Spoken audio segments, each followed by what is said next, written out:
Hello, I'm Ruby Alstrom, and in this video we talk about taxable transactions according to the main EU VAT directives.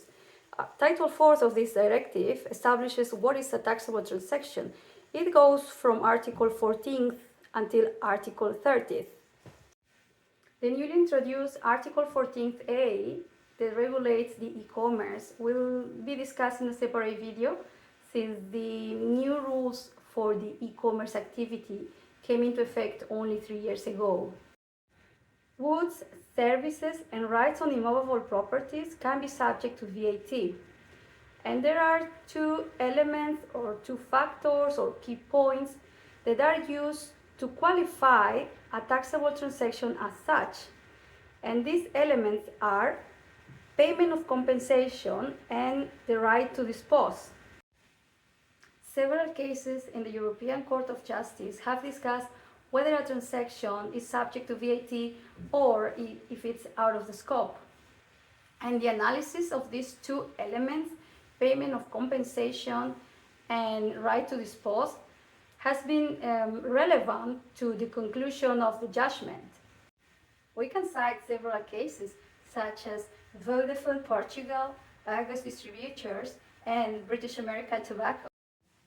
A note regarding the right to dispose is that ownership involves two aspects: de facto ownership and de juris ownership. Therefore, when in circumstances you only have one aspect, it becomes very controversial to identify if the transaction is taxable or not.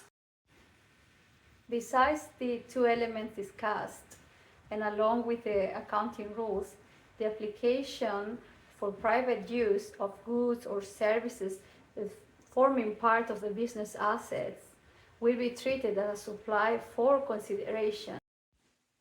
We have to bear in mind that for private use is meant the application of these assets for any other use that is not part of the business economic activities.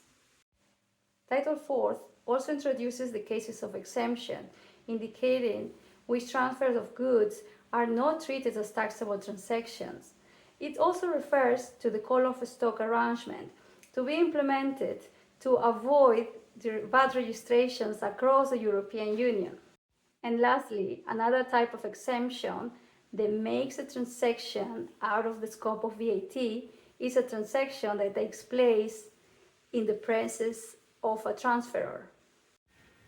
In this regard, several court cases have discussed the criteria to identify a transfer that does not qualify as a supply.